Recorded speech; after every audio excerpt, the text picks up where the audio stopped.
बच्चों, हम लोग चर्चा कर रहे थे प्रॉपर्टीज ऑफ इलेक्ट्रिक चार्ज। पिछले टर्न पर मैंने जो डिस्कस किया था प्रॉपर्टीज के विषय में, पहला चार्ज इज ट्रांसफरेबल, दूसरी property electric charge is always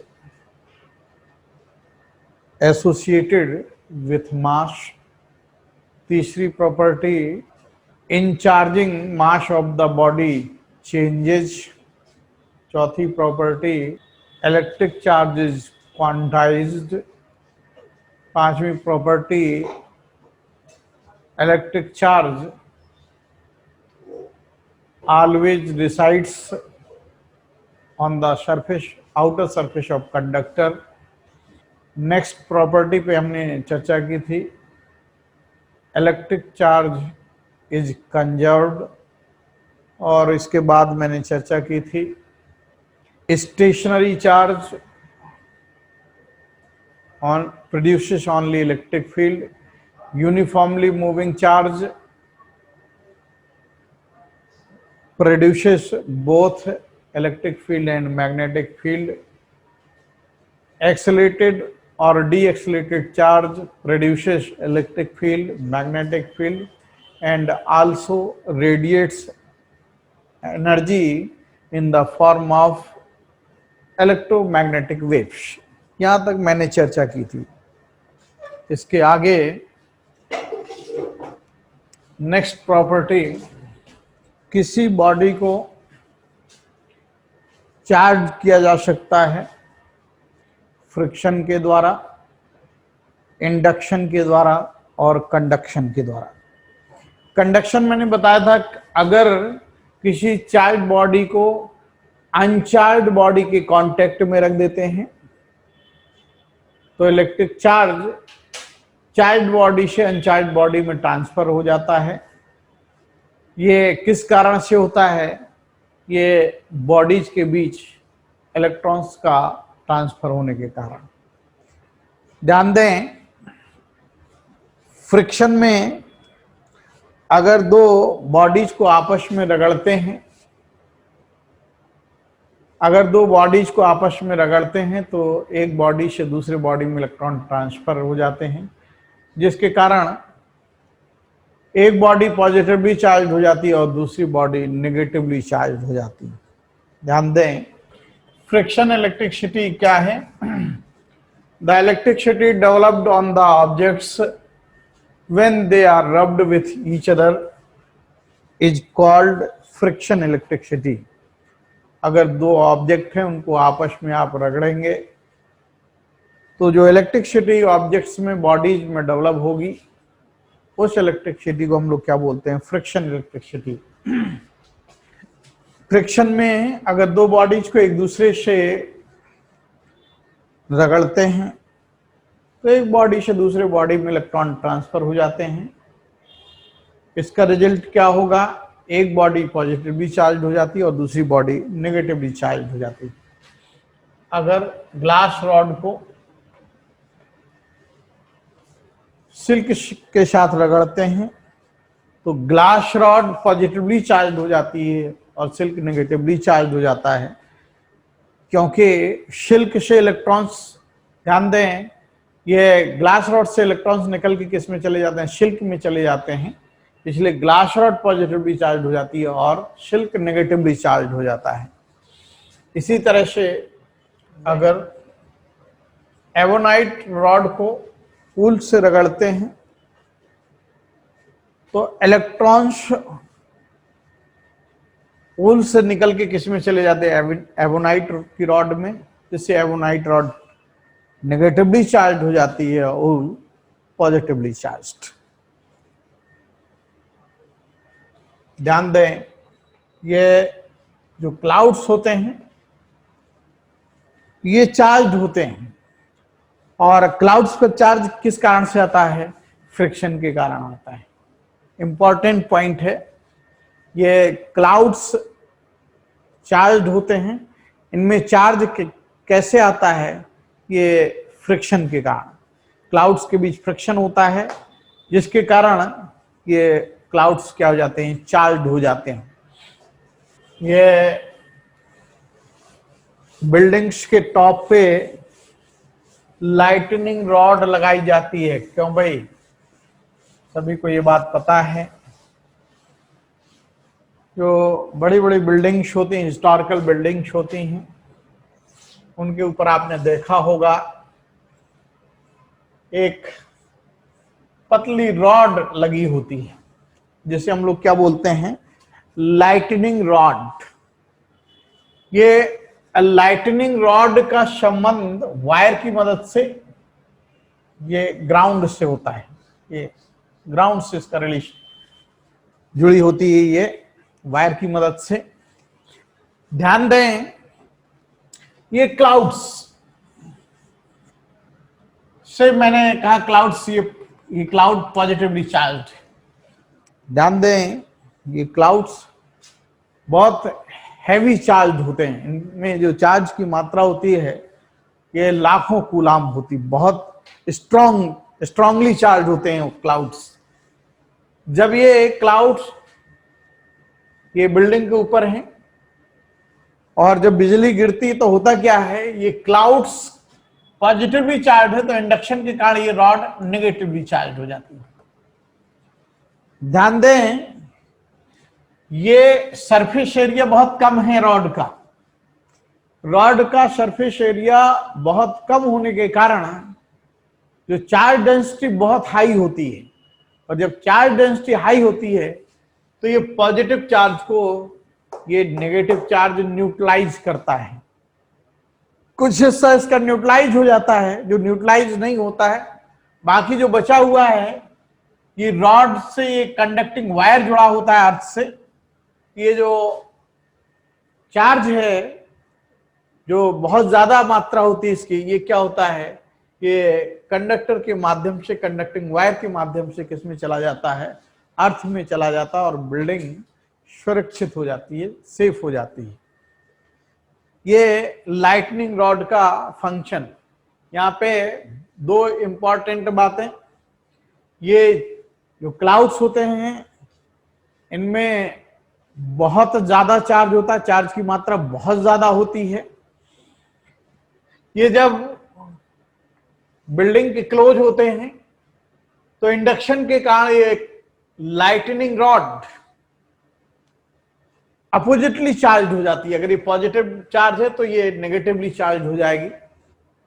ध्यान दें, जो charge density, surface area rod का बहुत पतली रॉड होती है, इसलिए सरफेस एरिया कम होने के कारण चार्ज डेंसिटी बहुत ज्यादा होती है, और जिसके कारण हाई चार्ज डेंसिटी के कारण ये चार्ज को न्यूट्रलाइज करता है।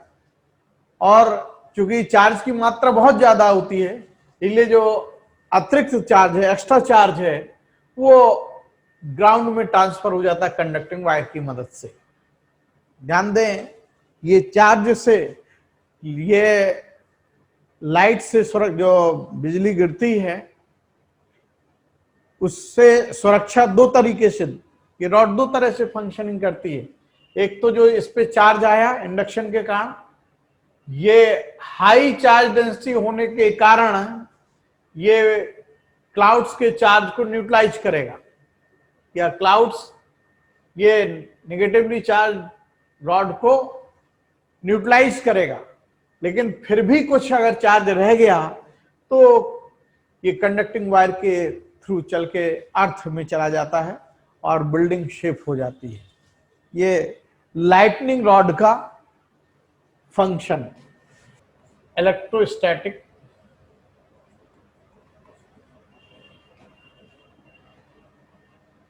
इंडक्शन।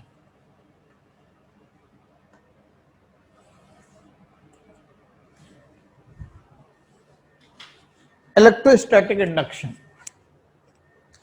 ध्यान दें, ये इंडक्शन आप ऐसे समझ सकते हैं, बहुत प्रैक्टिकल घटना है।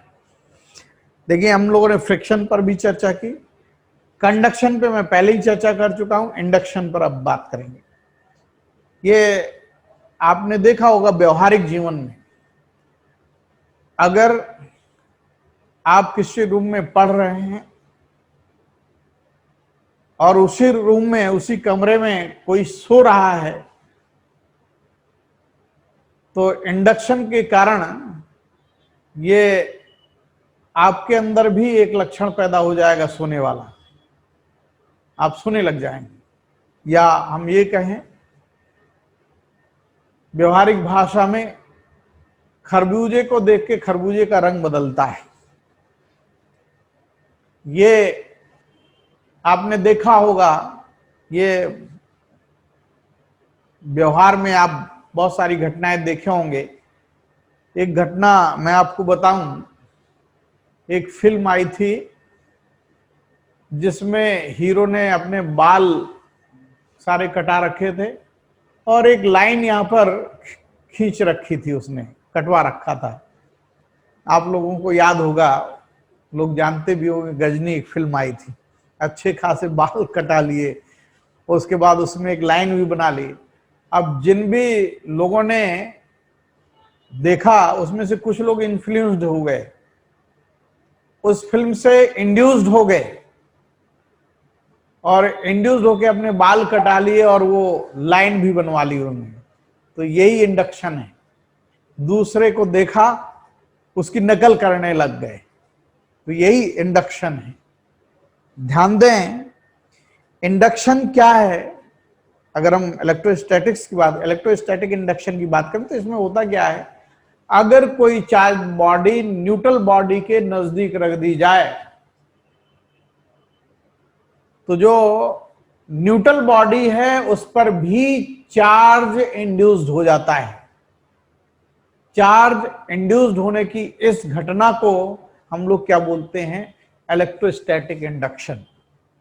ध्यान दें, अगर कोई चार्ज बॉडी के नजदीक न्यूट्रल बॉडी रख दी जाए तो न्यूट्रल बॉडी में चार्ज इंड्यूस्ड हो जाता है। ये घटना क्या कहलाती है, इलेक्ट्रोस्टैटिक इंडक्शन। डेफिनेशन नोट कर लें, ध्यान दें। when a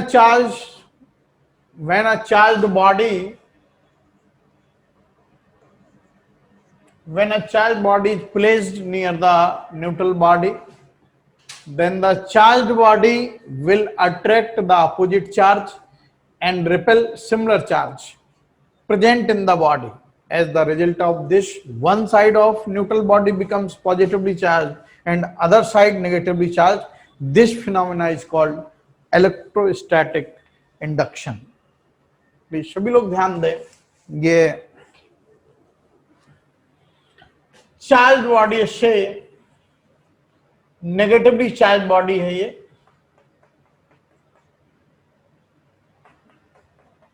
negatively charge body है ये,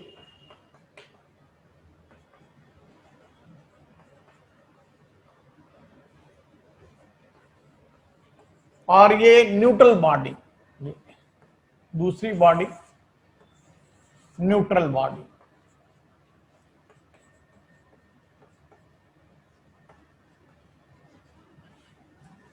ध्यान दें, सभी लोग जानते हैं कि प्रत्येक सब्सटेंस ये एटम से मिलकर बना है।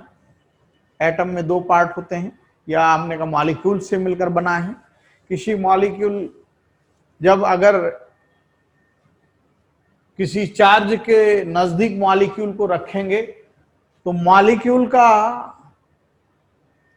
अगर ये नेगेटिवली चार्ज बॉडी है तो ध्यान दें, यहां पे जो मॉलिक्यूल्स होंगे, एटम से मॉलिक्यूल्स, बॉडी में जो ये एटम से मॉलिक्यूल्स मौजूद होते हैं, इनका पोलराइजेशन होता है। प्लीज सभी लोग ध्यान दें, ये नेगेटिवली चार्ज बॉडी है, तो ये नेगेटिवली चार्ज बॉडी ये न्यूट्रल बॉडी में प्रेजेंट एटम्स या मॉलिक्यूल्स के पॉजिटिव चार्ज को अट्रैक्ट करेगा। ध्यान दें, अगर ये नेगेटिवली चार्ज है तो पॉजिटिव पार्ट को अट्रैक्ट करेगा, और अगर ये पॉजिटिवली चार्ज होता तो ये नेगेटिव पार्ट को अट्रैक्ट करता।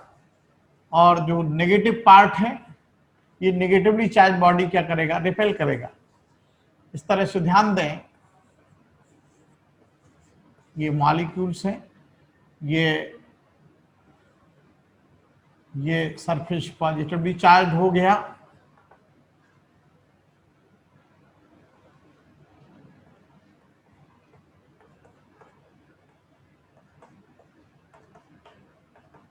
ये सरफेस नेगेटिवली चार्ज, ये इंडक्शन।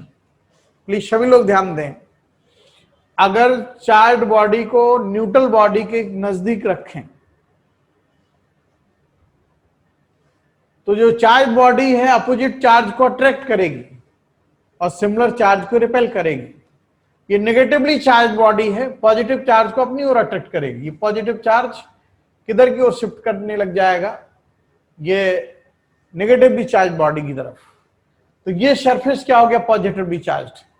ये जो मॉलिक्यूल्स हैं इनका पॉजिटिव चार्ज ये अट्रैक्ट कर रहा है, ये नजदीक आ जाएगा, नेगेटिव चार्ज रिपेल करेगा, दूर चला जाएगा। तो ये सरफेस क्या हो गया, नेगेटिवली चार्ज। इस तरह से ये एक सरफेस पॉजिटिवली चार्ज हो जाता है और दूसरा सरफेस नेगेटिवली चार्ज हो जाता है। यही जो घटना है, फिनोमेना है, इसको हम लोग क्या बोलते हैं, इलेक्ट्रोस्टैटिक इंडक्शन।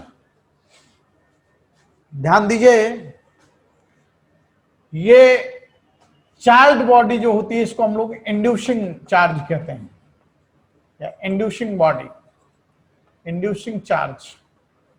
और जो इसमें चार्ज डेवलप होता है इसको हम लोग इंड्यूस्ड चार्ज कहते हैं।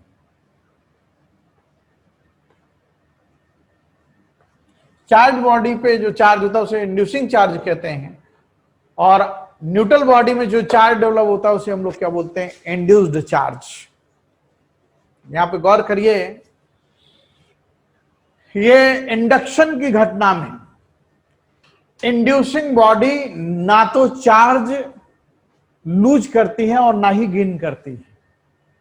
ध्यान दें, ये इंड्यूसिंग बॉडी ना तो चार्ज गेन करती है और ना ही लूज करती है। ये ऐसे आप देखें, एक उदाहरण से हम समझाते हैं। दो दोस्त हैं, दोनों में बहुत गहरी मित्रता है, ए और बी दो मित्र हैं, इनके बीच गहरी मित्रता है। और ये तीसरा व्यक्ति है, इन दोनों की गहरी मित्रता से ये सी पर्सन को प्रॉब्लम है। तो ये सी क्या करता है, ए को बताता कि बी ने आपको ये बोला, उल्टा सीधा आपके लिए बोल रहा था, गाली बक रहा था। इसी तरह से ये बी से मिलता है तो बी को बोलता है कि ए आपको गाली दे रहा था, मारने की बात कर रहा था, मारपीट करने की बात कर रहा था और बहुत भला बुरा कह रहा था। इस तरह से ये ए को भी बी के खिलाफ भड़काता है और बी को भी ए के खिलाफ भड़काता है। ये दोनों एक दूसरे के, ए और बी दुश्मन होने लग गए। ये ए और बी के बीच झगड़ा लगा दिया। ये इंड्यूस्ड लोग हैं, ए और बी, और ये इंड्यूसिंग सी क्या है, इंड्यूसिंग पर्सन है। ये झगड़ा लगा रहा है, ए और बी के बीच लड़ाई होगी, ए और बी में एक दूसरे का सर फूटेगा। लेकिन जो इंड्यूसिंग पर्सन है उसका कुछ नहीं बिगड़ता। जो झगड़ा लगाने वाला व्यक्ति होता है उसका कुछ नहीं बिगड़ता। जो आपस में लड़ेंगे उन्हीं के सर फूटेंगे। बिल्कुल वही बात यहां पे, इंड्यूसिंग चार्ज या इंड्यूसिंग बॉडी ना तो चार्ज गेन करती है और ना ही चार्ज लूज करती है। ध्यान दें, यहां पे नोट कर लें ये पॉइंट, ना तो कोई चार्ज ये गेन करता है इंड्यूसिंग बॉडी, और ना ही, और जो नेचर होगा इंड्यूस्ड चार्ज का वो हमेशा इंड्यूसिंग चार्ज के अपोजिट होगा। ध्यान दें, induced charge equals to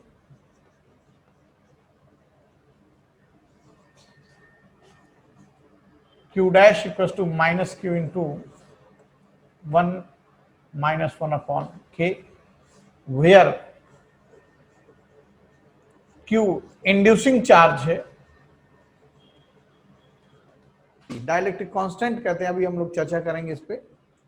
K को डाइलेक्ट्रिक कांस्टेंट कहा जाता है। ये डाइलेक्ट्रिक कांस्टेंट की वैल्यू 1 से हमेशा ज्यादा होगी। जब 1 से हमेशा ज्यादा होगी तो Q डैश का मैग्नीट्यूड Q से हमेशा कम होगा। लेकिन मेटल के केस में डाइलेक्ट्रिक कांस्टेंट मेटल्स का इंफिनिटी होता है। मेटल्स के केस में K इंफिनिटी हो जाएगा, 1 अपॉन इंफिनिटी 0 हो जाएगा, Q डैश किसके बराबर हो जाएगा, माइनस Q। ध्यान दें, मेटल्स के केस में इंड्यूस्ड चार्ज इक्वल और अपोजिट होता है। मेटल के केस में इंड्यूस्ड चार्ज इक्वल और अपोजिट होता है। तो ये पॉइंट नोट कर लें।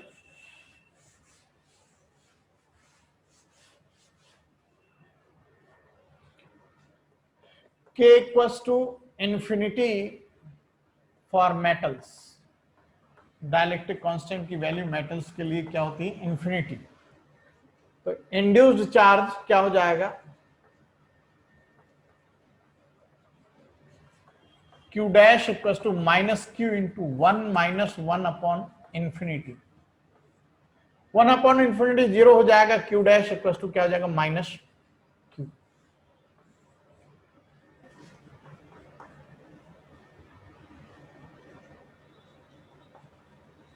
Case of metals,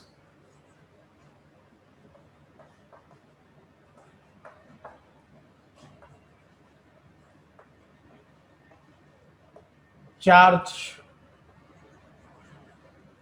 is always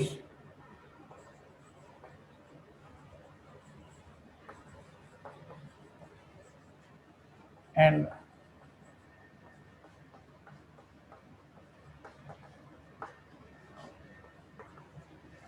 inducing charge।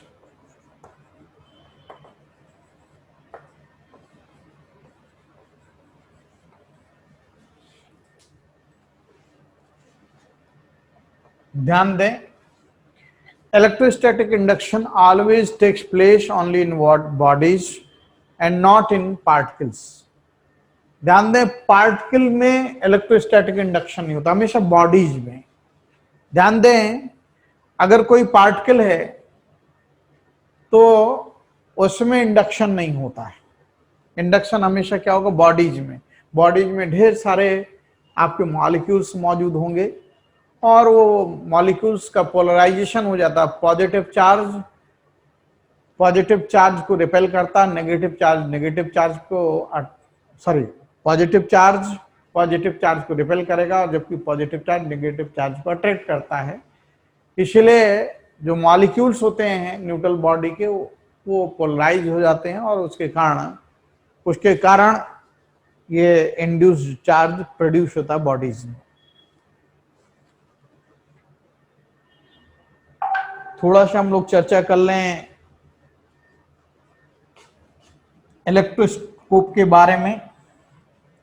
ये इलेक्ट्रोस्कोप क्या होता है, ऑब्जेक्टिव टाइप क्वेश्चन पूछे जा सकते हैं। तो इलेक्ट्रोस्कोप के बारे में थोड़ा सा मैं बता दूं, फिर आगे बढ़ेंगे। इलेक्ट्रोस्कोप से हम लोग पता लगाते हैं कि कोई बॉडी चार्ज्ड है या नहीं। इलेक्ट्रोस्कोप में ये गोल्ड फॉयल, ये फॉयल आप समझते हैं, बहुत थिन सीट को हम लोग फॉयल बोलते हैं। गोल्ड की जो फॉयल है बहुत थिन होती है, सबसे ज्यादा मैलेबल होता है गोल्ड। इससे बहुत थिन से थिन, बहुत पतली से पतली सीट या फॉयल को बनाया जा सकता है। तो इसमें ये दो फॉइल्स होते हैं गोल्ड के, इसलिए गोल्ड लीफ इलेक्ट्रोस्कोप बोला जाता है। ये दोनों लीफ किसकी होती है, गोल्ड की होती हैं। ये कंडक्टर है, ध्यान दें। अगर किसी चार्ज बॉडी को इससे टच कराएंगे, हमें ये देखना है कि चार्ज है या नहीं है। अगर ये चार्ज बॉडी है, इससे टच कराएंगे तो इस पे पॉजिटिव चार्ज आ जाएगा, ये दोनों फॉइल पॉजिटिवली चार्ज हो जाएंगे और दोनों पॉजिटिवली चार्ज हैं, दोनों के बीच रिपल्सन होगा। रिपल्सन के कारण ये क्या डाइवर्ज कर जाएंगे। ध्यान दें, अगर नेगेटिव चार्ज देंगे, नेगेटिवली चार्ज बॉडी है,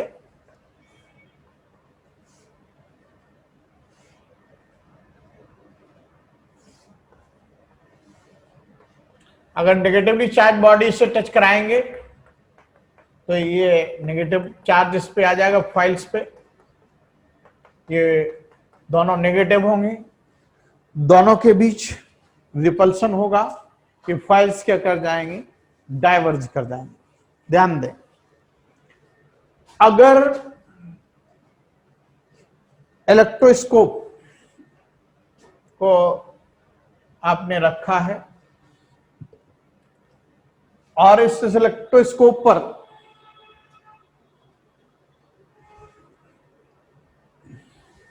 ये इलेक्ट्रोस्कोप है,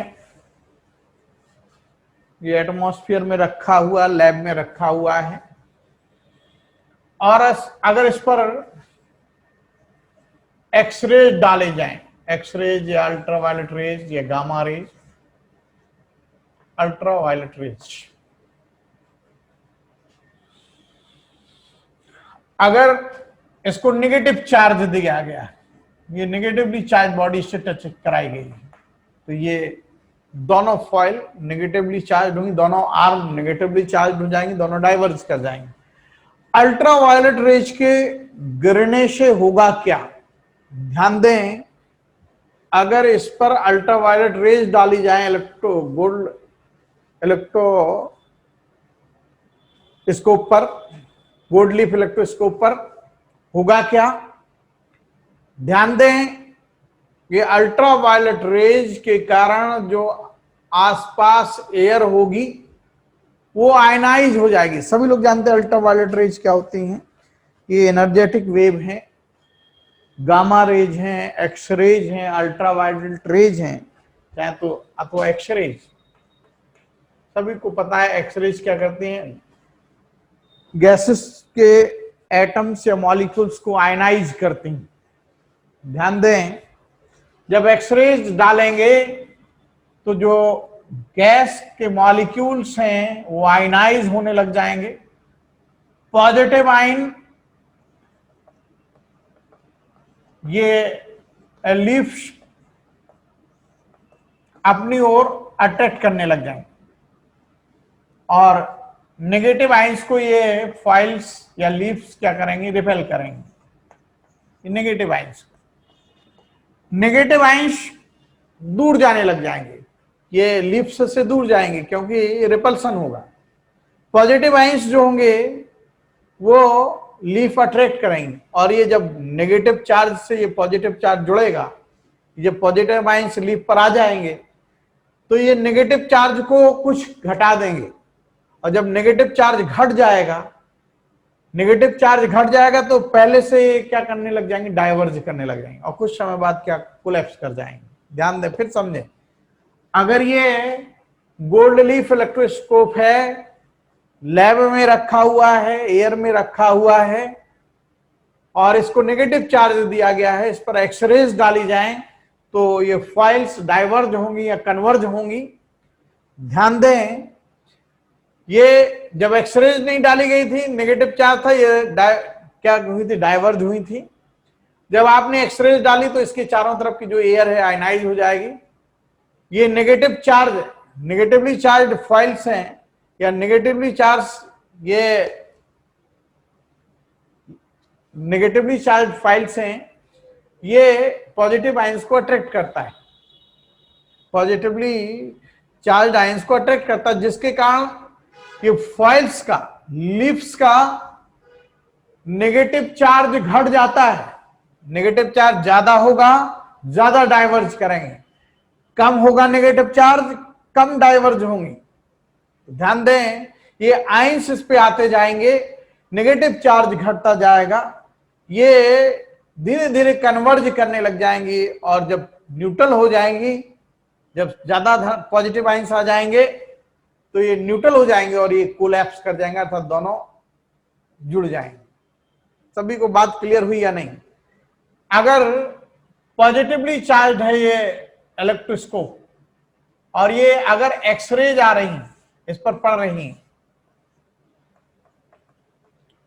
तो जो एयर है इसके चारों ओर वो आयनाइज, अब कौन सा आयन अट्रैक्ट करेगा? ये लीफ नेगेटिव आयन को अट्रैक्ट करेगा और पॉजिटिव आयन को रिपेल करेगा। पॉजिटिव आयन दूर जब भागेंगे इससे, ध्यान दें, पॉजिटिव आयन दूर भागेंगे। अब जब नेगेटिव आयन को ये पॉजिटिवली चार्ज लीफ अट्रैक्ट करेगी, जब ये नेगेटिव आयन लीफ पर पहुंचेंगे तो पॉजिटिव चार्ज को कम कर देंगे, तो ये भी डाइवर्ज होने लग जाए, सॉरी कन्वर्ज होने लग जाएगा, दोनों ही कन्वर्ज। चाहे नेगेटिवली चार्ज इलेक्ट्रोस्कोप हो, एक्सरे डाली जाएंगी तब भी कन्वर्ज करेंगी फाइल्स, लीफ्स तब भी कन्वर्ज करेंगी। और ध्यान दें, पॉजिटिवली चार्ज है अगर इलेक्ट्रोस्कोप तब भी ये लीफ्स क्या करेंगे? कन्वर्ज करेंगी। यहां पे नेगेटिवली चार्ज थी जब लीफ्स, तो पॉजिटिव आयन को अट्रैक्ट कर रही थी लीफ, और ये लीफ्स का नेगेटिव चार्ज घट रहा था, इसलिए कन्वर्ज करने लग गई। इसी तरह से जब ये पॉजिटिवली चार्ज है लीफ्स, और तब ये नेगेटिव आयंस को अपनी ओर अट्रैक्ट करेंगी, जिससे फाइल्स का, लीफ्स का पॉजिटिव चार्ज डिक्रीज करेगा, और डिक्रीज करेगा चार्ज तो ये कन्वर्ज करेंगे। बात क्लियर है या नहीं? यहां पे दो क्वेश्चन पूछे जाते हैं। एक क्वेश्चन, अगर एयर में रखे इलेक्ट्रोस्कोप, चार्ज इलेक्ट्रोस्कोप और एक्सरेज डाली जाए, तो चाहे पॉजिटिव चार्ज हो इलेक्ट्रोस्कोप का, चाहे नेगेटिव चार्ज हो इलेक्ट्रोस्कोप पर, दोनों ही केस में लीफ्स इसकी कन्वर्ज करेंगी। और दूसरा क्वेश्चन, अगर इलेक्ट्रोस्कोप को वैक्यूम में रखा जाए और तब एक्सरे डाली जाए, तब क्या फर्क पड़ेगा, इस पे चर्चा की जाए। वैक्यूम में रखे, चार्ज इलेक्ट्रोस्कोप को वैक्यूम में रखे और तब एक्सरेज डालें, देखिए क्या होगा। इंपॉर्टेंट क्वेश्चन है, नीट में इस तरह के क्वेश्चन पूछे जाते हैं। ये एक बॉक्स के अंदर वैक्यूम है, ये ग्लास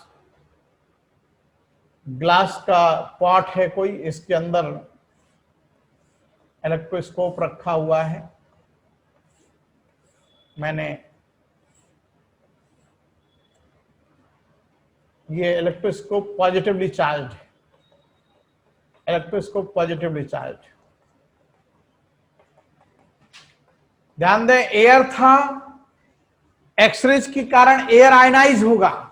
यहां तो वैक्यूम है, इसका मतलब एयर है ही नहीं, एयर है ही नहीं, इसलिए ये एयर आयनाइज होगी।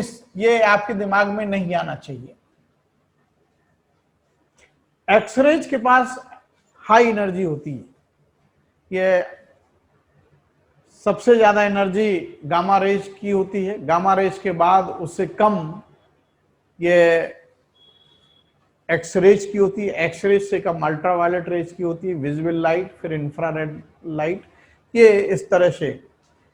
तो एक्सरेज की एनर्जी ज्यादा है और ये वैक्यूम में रखा हुआ है इलेक्ट्रोस्कोप, पॉजिटिवली चार्ज इलेक्ट्रोस्कोप। ध्यान दें, एक्सरेज जब वैक्यूम में रखे, गोल्ड फॉइल, ये इलेक्ट्रोस्कोप की गोल्ड फॉइल पर पड़ेगी एक्सरेज, तो यहां पर फोटो इलेक्ट्रिक इफेक्ट पैदा होगा। ध्यान दीजिए, फोटो इलेक्ट्रिक इफेक्ट कब होता है? ये लाइट के कारण किसी मेटल से इलेक्ट्रॉन निकलने की घटना को फोटो इलेक्ट्रिक इफेक्ट कहते हैं। ध्यान दीजिए, अगर किसी मेटल सरफेस पर लाइट फोटॉन्स गिरते हैं, ये इलेक्ट्रोमैग्नेटिक एनर्जेटिक इलेक्ट्रोमैग्नेटिक वेव्स अगर स्ट्राइक करती हैं, तो मेटल से इलेक्ट्रॉन एमिट होने लगते हैं। ये घटना फोटोइलेक्ट्रिक इफेक्ट कहलाती है।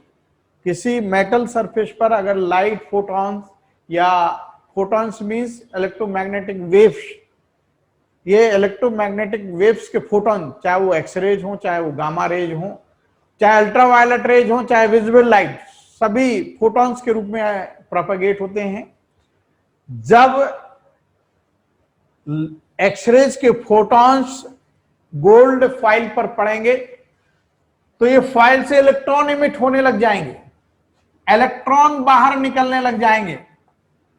इलेक्ट्रॉन जब बाहर निकलेंगे, बोलो, इलेक्ट्रॉन जब बाहर निकलेंगे तो ये जो फाइल है लीफ से और ज्यादा पॉजिटिवली चार्ज हो जाएंगी। इलेक्ट्रॉन जब बाहर निकलेंगे, अगर इसमें 6 ई चार्ज था से पॉजिटिव, और जब ये इलेक्ट्रॉन से निकले 5 इलेक्ट्रॉन निकल गए, तो अब इस पर टोटल चार्ज कितना आ गया? +11 ई। और ज्यादा, पहले 6 ई पॉजिटिव चार्ज था, अब 11 ई पॉजिटिव चार्ज हो गया। इस पर भी 11 ई पॉजिटिव चार्ज हो गया। पहले 6 ई था, इनके बीच की डिस्टेंस कम होगी। जब जैसे जैसे चार्ज बढ़ता जाएगा वैसे वैसे डिस्टेंस बढ़ती जाएगी। अर्थात अगर पॉजिटिवली चार्ज्ड इलेक्ट्रोस्कोप रखा हुआ है वैक्यूम में और उस पर एक्सरेज डाली जाएं, तो जो फाइल की गोल्ड लीफ इलेक्ट्रोस्कोप की जो लीफ्स होंगी वो क्या कर जाएंगी? डायवर्ज कर जाएंगी। बात क्लियर हुई या नहीं? ये positively charged gold leaf electroscope है, वैक्यूम में रखा हुआ है, एक्सरेज डाली गई, फोटो इलेक्ट्रिक इफेक्ट होगा। फोटो इलेक्ट्रिक इफेक्ट के कारण इलेक्ट्रॉन निकलने लग जाएंगे फाइल से। ये फाइल्स और ज्यादा पॉजिटिवली चार्ज हो जाएंगी, और जब और ज्यादा पॉजिटिवली चार्ज हो जाएंगी फाइल्स या लीफ्स, तो इनके बीच की डिस्टेंस बढ़ेगी, अर्थात ये और ज्यादा डाइवर्ज करेंगी। बात समझ में आई? जबकि अगर एयर में रखा था, जब एयर में रखा था पॉजिटिवली चार्ज इलेक्ट्रोस्कोप, तब यहां पे कन्वर्ज हो रहा था, लेकिन वैक्यूम में रखा है पॉजिटिवली चार्ज इलेक्ट्रोस्कोप, एक्सरेज डाली जाएंगी तो ये लीफ क्या करेंगी? डाइवर्ज, और ज्यादा डाइवर्ज कर जाएंगी। इसी तरह से नेगेटिवली चार्ज्ड इलेक्ट्रोस्कोप अगर रखें वैक्यूम में,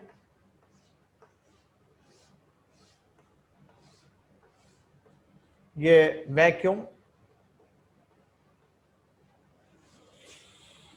ये नेगेटिवली चार्ज है। ध्यान दें, माइनस से 7e, इस पे -7e, और ये एक्सरेज इस पे डाली गई। वैक्यूम में जब एक्सरेज गिरती है मेटल्स पे, तो फोटो इलेक्ट्रिक इफेक्ट के कारण इलेक्ट्रॉन से इमिट होना शुरू कर दें। ध्यान दें, इलेक्ट्रॉन्स जब इमिट होंगे इससे, तो नेगेटिव चार्ज घटेगा या बढ़ेगा? ध्यान दीजिए प्लीज, सभी लोग ध्यान दें। इलेक्ट्रॉन निकलने से इस पे पॉजिटिव चार्ज आएगा और इस पे था नेगेटिव चार्ज। जैसे कि मैंने कहा कि 7e चार्ज था नेगेटिव, और अगर ये 5 इलेक्ट्रॉन निकल गए तो इस पर केवल -2e चार्ज। अगर negatively charged gold leaf electroscope पर डाला जाता है, वैक्यूम में रखा हो, ध्यान दीजिए, ये एक्सरे जब इस पे डालेंगे तो लीफ्स पे जो नेगेटिव चार्ज था वो घटने लग जाएगा। क्यों घटने लग जाएगा? मैंने बताया कि ये नेगेटिवली चार्ज थी फाइल्स, और जब एक्सरे डाला गया, एक्सरे डाली गई, तो फोटो इलेक्ट्रिक इफेक्ट के कारण इलेक्ट्रॉन निकले। जैसे मैंने पहले माना 7e चार्ज था नेगेटिव में, 5 इलेक्ट्रॉन निकल गए, तो इस पे +5e चार्ज और आ गया, -7e + 5e -2e, -7e से घट के -2e हो गया। तो ये फाइल्स क्या कर जाएंगी, लीफ्स क्या कर जाएंगी, कन्वर्ज। ध्यान दें, अगर पॉजिटिवली वैक्यूम में रखे इलेक्ट्रोस्कोप पर एक्सरेज डाली जाएंगी पॉजिटिवली चार्ज इलेक्ट्रोस्कोप पर, तो लीफ्स डाइवर्ज करेंगी। और जबकि अगर नेगेटिवली चार्ज होगा, वैक्यूम में रखा है अगर नेगेटिवली चार्ज इलेक्ट्रोस्कोप, तो इसकी एक्सरेज डालने पर इसकी लीफ्स क्या करेंगी, कन्वर्ज करेंगी। बात क्लियर हुआ कि नहीं? ये 4 इंपॉर्टेंट क्वेश्चन, ये वैक्यूम में और ये एयर में, एयर में रखे हैं इलेक्ट्रोस्कोप। अब हम लोग एक इंपॉर्टेंट क्वेश्चन, सभी लोग ध्यान दें, इस तरह के क्वेश्चन पूछे जाते हैं नीट में। एक सोप बबल,